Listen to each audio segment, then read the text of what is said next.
네, 지난주 한미 정상회담을 위해 워싱턴으로 떠난 이재명 대통령. 중국에 따로 특사단을 보냈죠. 특사단은 한중 전략적 협력 동반자 관계를 발전시키기 위한 여러 협의를 했습니다. 어떤 성과가 있었는지 그 뒷이야기를 직접 들어보는 시간을 가질 건데요. 스튜디오에 특사단의 단장을 맡았던 박병석 전 국회의장이 나와 계십니다. 안녕하십니까? 안녕하세요. 예, 안녕하십니까? 특사 단장 자격으로 지난주 3박 4일 동안 중국에 다녀오셨습니다. 이렇게 정부 대표로 중국을 방문한 게 제 기억에 세 번째이십니다. 좀 어떠셨습니까? 예, 2017년도 문재인 대통령 취임 3일 만에 한국 정부 대표단장으로 갔었고요. 2022년도 북경 동계올림픽에 한국 대표단장으로 갔었고 이번에 갔는데 세 번 다 어려운 시기에 갔습니다. 그렇죠. 예. 특히 이번은 미중 관계가 아주 첨예하고 그리고 특히 대통령께서 한미 정상회담을 하는 시기와 겹쳤기 때문에 몹시 마음이 무거웠죠. 예, 어떻게 한중 관계의 첫 단추를 잘 꿰느냐 하는 압박감이 컸습니다. 예, 그 3박 4일 동안 단추를 어떻게 꿰었는지 자세하게 좀 여쭤볼 텐데 지난 정부 사례랑 좀 다르게 이번에 시진핑 주석을 직접 만나지는 못하셨습니다. 혹시 배경은 어떻게 좀 생각하면 좋을까요? 예, 중국 측에서는 일정상의 이유라고만 말씀을 하셨는데 그래요. 그 배경이 무엇인지에 대해서는 해석과 분석의 영역이라고 생각합니다. 다만 최근에 이 김정은 위원장의 방중이라든가 여러 가지를 미뤄볼 때 이제 그 배경을 좀 해석하는데 여러 가지 도움이 되겠죠. 예. 지난주가 이재명 대통령이 외교적으로 굉장히 바빴잖아요. 정상회의를 하기 위해서 이제 워싱턴에 있던 시기에 방중을 하게 되셨던 건데 그때 그 시기를 정하는데도 이재명 대통령이 어떤 특별한 좀 시기적 고려를 했었다고 생각해야겠습니까? 저로서는 대통령께서 방미하시기 전에 중국을 다녀오기를 희망을 했었습니다. 그러나 중국 측의 일정이 8월 초순에는 중국의 지도부가 휴양지 베이타이허라는 북대하 회의가 있었고요. 그게 한 열흘까지 됐었을 겁니다. 그다음에 지금 보시다시피 SCO 상하이 협력기구가 각국 정상들이 다 오고 하기 때문에 사실상 시기가 또 전승절이 있고요. 그때밖에 없었다고 판단이 됩니다. 자, 이재명 대통령이 이제 직접 가지 않는 상황이었기 때문에 세 번 중국을 정부 대표로 방문한 적이 있는 전 의장께서 가신 겁니다. 혹시 뭐 특별히 어떤 역할을 맡기셨거나 그 전에 어떤 얘기를 나누신 게 좀 있습니까, 대통령과? 예, 출발 전에 잠깐 말씀을 좀 나눴습니다만은 대통령께서 한중 관계 첫 발을 잘 뛰었으면 좋겠다는 포괄적인 말씀이 있으셨고요. 또 저에 대해서 중국 관계를 오래 했으니까 신뢰를 가지고 말씀해 주셨습니다. 중국에 직접 계시면서 이번에 출범한 이재명 정부에 대해서 중국 측에서는 어떤 기대감을 갖고 있는가 이런 것들도 많이 느끼셨을 것 같은데 좀 들어보고 싶어요. 예, 제가 이런 표현을 썼었습니다. 최근 몇 년간 엉클어졌던 한중 관계를 정상 궤도로 되돌리기 위해서 함께 노력합시다. 함께 물꼬를 틉시다. 그런 표현을 썼는데 최근 몇 년간 양국 관계가 몹시 엉클어졌었죠.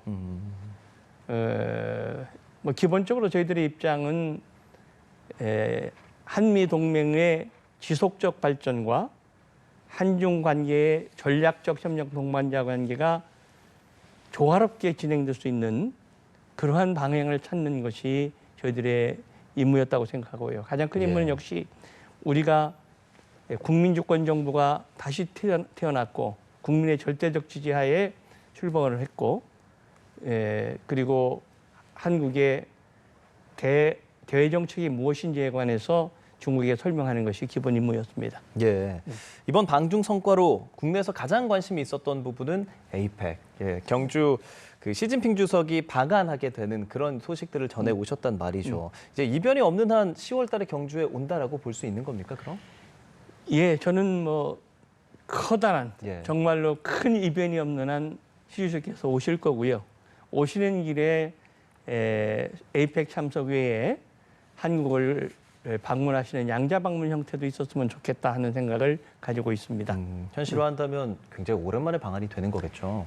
2014년도에 오셨죠? 11년 전에 그렇죠. 동안에 한국의 대통령은 4번인가 5번을 가셨는데 시 주석께서는 그 위에 방한이 없으셨어요. 예. 이번엔 시 주석께서 한국을 먼저 오시는 것이 저희들 좋겠다는 입장을 가지고 있습니다. 예. 이번에 곽 의장께서 정말 바쁘셨겠다라는 생각이 드는 게 만난 사람들의 면면을 보았을 때 정말 그렇습니다. 일단 공식 서열 3위인 자오러지 상무위원장 그리고 한정 국가 부수석도 만났고 왕원타오 상무부장도 연달아 이렇게 만나셨단 말이죠. 아무래도 그런 전략적 동반자 관계자 수준을 더 발전시키기 위해서 여러 협의가 있었다라는 것이 중국 외교부의 발표가 있었는데 실제로 좀 어떤 내용들이 오갔었는지 그 분위기 좀 전해주시죠. 예, 특히 이제 중국 외교는 왕이 부장, 예. 왕이 부장 겸 뭐 당의 외교 책임자 겸 그리고 정치국원 예. 와 바로 우리가 시주석 라인이기 때문에 왕이라는 분이 대단히 중요하죠. 1시간 반 동안 동시 통역을 했고 그리고 1시간 반 동안 만찬을 같이 하면서 서로 양측이 거론할 수 있는 모든 것을 거론했습니다. 예, 그러면서 서로의 오해에 관한 오해도 풀렸고 또 마음속으로 궁금했던 것에 대해서도 솔직히 얘기함으로써 우리 진심, 진짜 마음, 그것을 깨닫게 됐죠. 예. 워낙 왕이 부장이랑 이제 안면도 있는 사이이고 그렇죠. 뭐 통역 없이도 어느 정도 대화도 하고 하셨다고요. 이게 뭐 서로 중국어로 의사소통하는 데는 큰 문제가 없습니다. 아, 그렇습니까? 예. 뭐 과거 방중 때 얼굴도 트셨고 서로 좀 젊어졌다라는 덕담도 주고받으셨다 이런 얘기도 들었는데 어떤 이야기들 오갔습니까? 제일 먼저 만났을 때 이제 먼저 왕이 부장이 중국어로 박 의장 굉장히 젊어졌다 해서 당신이 더 젊은데 이런 얘기가 아마 그 특파원들한테 들렸는 모양입니다. 그래서 되는 건데 저희들이 걱정했던 것 중에서는 엉클어진 한중 관계를 바로잡는데 중국의 한국에 대한 기대치가 너무 높으면 어떡하나 하는 것에 대한 솔직한 걱정이 있었습니다.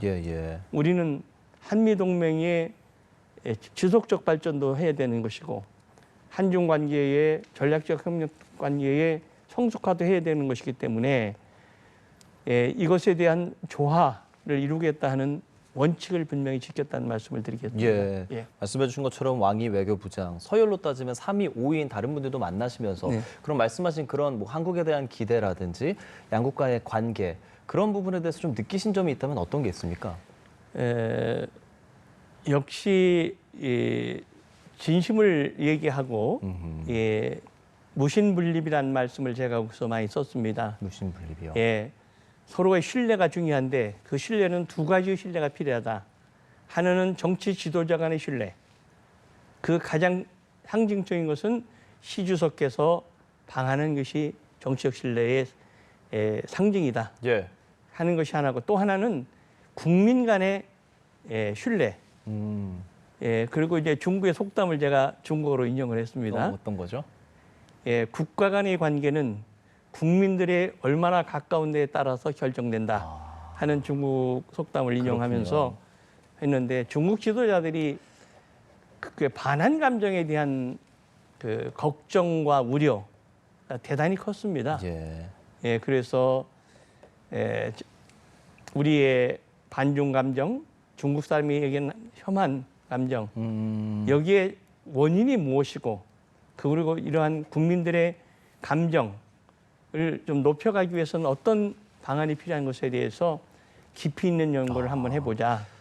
그래서 제가 서울대학과 북경대학에 공동연구를 제안했는데 즉석에서 환영의 뜻을 밝혔고요. 바로 말씀하신 정치 지도자의 신뢰, 국민들의 신뢰하에 우리가 미래지향적인 관계를 만들어가자 하는 것이 큰 줄거리였습니다. 뭐 서울대에서 교수도 하고 계시니 그런 것들을 가능하게 발판을 마련해 주실 거라고 생각이 드는데 말씀해 주신 부분 사실 현실적으로 반중 혹은 반한 이런 감정들을 아예 놓고 볼 수는 없을 것 같습니다. 아무래도 한한령 이런 장애물도 없다고 볼 수 없는 상황이지 않겠습니까? 실제로 현지에서 그런 현 주소 그리고 앞으로 어떻게 좀 발전해야겠다라고 직접 느끼신 부분이 있다면 어떤 것 좀 전해주시죠.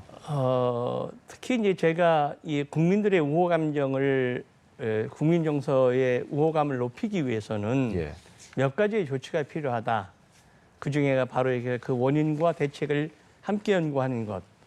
그 다음에 그 안중근 의사의 유해 매장지를 찾을 수 있는 근거가 대련 기록 보존소에 있으니 그것을 우리가 제한 없이 봐도 좋고 중국과 함께 봐도 좋고 남북한 중국이 함께 봐도 좋다는 제안도 해서 긍정적인 답변을 얻었고요. 예. 근데 한 가지 이제 큰 문제는 소위 우리가 한한령이라고 부르는 거, 중국에서는 뭐 그런 게 없다고 주장을 하는 것이죠. 예. 소위 문화 콘텐츠의 개방. 예. 우리 한국은 중국의 문화 콘텐츠를 대폭 개방했는데 중국은 아직도 장애가 있다 하는 문제에 대해서 저뿐만 아니라 같이 갔던 우리 김태년, 박정, 노전 이런 분들이 함께 강조를 했습니다마는 아직도 건너야 할 강이 있구나. 예. 그리고 왜 중국이 소위 문화 콘텐츠의 개방에 소극적이고 하는 것인지에 대해서 그 진심을 잘 들었습니다. 그리고 특히 그 따로 저에게 이렇고 이렇기 때문에 그렇게 쉬운 일이 아니라는 말씀을 하셨는데요. 그래요. 그쪽의 표현은 건전하고 유익한 것은 개방이 될 것이다. 예. 그리고 국가가 개입할 필요가 있느냐 하는 요지를 했고 우리들은 우리 김대중 대통령 시절에 소위 문화라는 것은 개방과 융합을 통해서 발전할 수 있고 지원은 하되 간섭하지 만다는 원칙하에 우리 한국의 대중 문화가 오늘까지 올라왔다. 중국도 개방하고 융합하는 것이 중국 문화의 수준을 넓히는 길일 뿐만 아니라 특히 반한 반중 감정을 가진 청년들의 정서를 녹일 수 있는 아주 좋은 방도다 하는 것을 입이 닳도록 강조를 했지만 저쪽에 벽이 있었고 건너야 될 강과 산이 있었습니다. 그 벽이 무엇인지 이제 언론 입장에서 참 많이 물어보고 싶지만 이쯤에서 여쭤보도록 하고 느끼신 부분 바탕으로 공동 연구를 통해서 잘 좀 풀어나갔으면 하는 바람을 말씀해 드려보겠습니다. 자, 한편 김정은 북한 국무위원장의 전승절 열병식 참석, 이 방중 소식이 28일 날 전해졌단 말이죠. 혹시 현지에서 좀 느꼈던 그 분위기 같은 게 있었습니까? 제가 그 한중 관계가 어려울 때 3번 대한민국 정부 대표로 참석을 했었는데 그 저와 우리 일행에 대한 경호가 굉장히 엄했어요. 제가 북경 영민관격인 조대에 머물렀는데 북경 안전국 경호요원이 24시간 제 문 앞에서 경비를 섰고요. 저희가 그 회담을 하러 인민대회당이나 이런 데로 갈 때 제가 탄 차 앞자리에 중국 안전부의 경호원이 쭉 배석을 했고 우리 경호원이 아니라 중국 경호원이요. 그래서 과거에 제가 어려울 때 왔던 거하고는 많이 다르다. 그래서 사실은 제가 웃으면서 물어봤죠.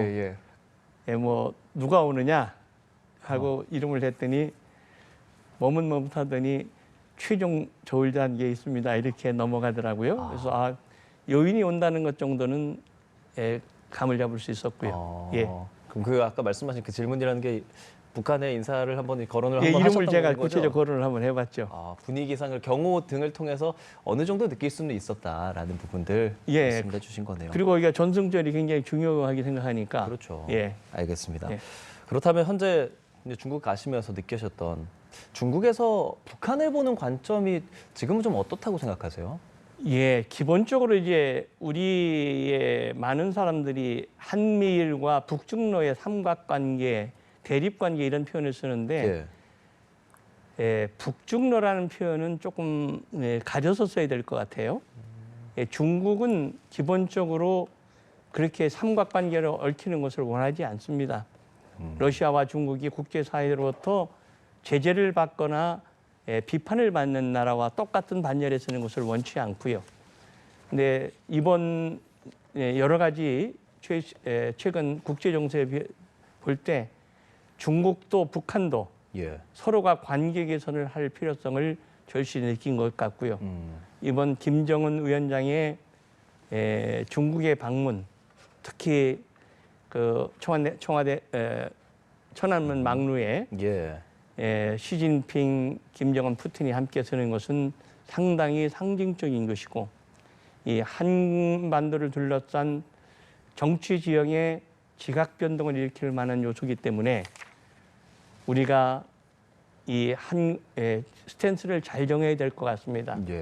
우선은 그 한반도의 평화와 안정이라는 것은 미국의 동맹이 하에서 이루어지지만, 한미일의 협력이 중요하지만 중국과 러시아의 관계도 잘 유지하고 관계 발전을 해 나가야 된다 하는 것을 확실히 느낀 것이고요.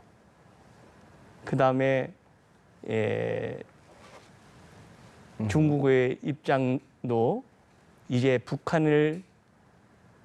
북한이 앞으로 중미 정상회담도 염두에 뒀을 테고, 북한의 한반도의 문제를 다루는 데 있어서 미국과의 관계를 정립할 때 북한의 카드라는 게 적절한 표현은 아니지만 그러한 문제도 고려가 돼서 양쪽의 입장이 다 맞아떨어졌다고 생각을 합니다. 동북아 외교가 참 경랑 상태고 우리 정부는 실용 외교로 좀 성과를 내기 위해 노력하고 있는데, 마지막으로 이런 관계 속에서 이런 외교들을 뉴스를 통해서 시청자분들, 국민들이 다 보고 있을 거란 말이죠. 어떤 말씀을 좀 하고 싶은지 한마디 전해주시고 마무리를 해보죠. 우리 한반도의 평화와 안전, 비핵화, 이것은 우리의 움직일 수 없는 큰 방침이죠. 이번에 우리가 다시 한번 느낄 수 있는 것은 한미일의 관계를 돈독히 하면서도 중국과 러시아의 관계를 잘 관리하고 유지해야 되겠다 하는 말씀과 함께, 그리고 남북 관계 개선을 위해서 우리가 끊임없는 노력이 필요하다. 그러한 점에서 대통령께서 한미 정상회담을 하면서 우리 이재명, 트럼프의 신뢰와 우정을 기초를 다진 것은 참으로 잘된 출발이다, 그렇게 생각합니다. 알겠습니다. 자, 특사단장으로 정부 대표로 중국을 방문했던 박병석 전 국회의장과 함께 이야기 나눠봤습니다. 오늘 말씀 고맙습니다. 고맙습니다.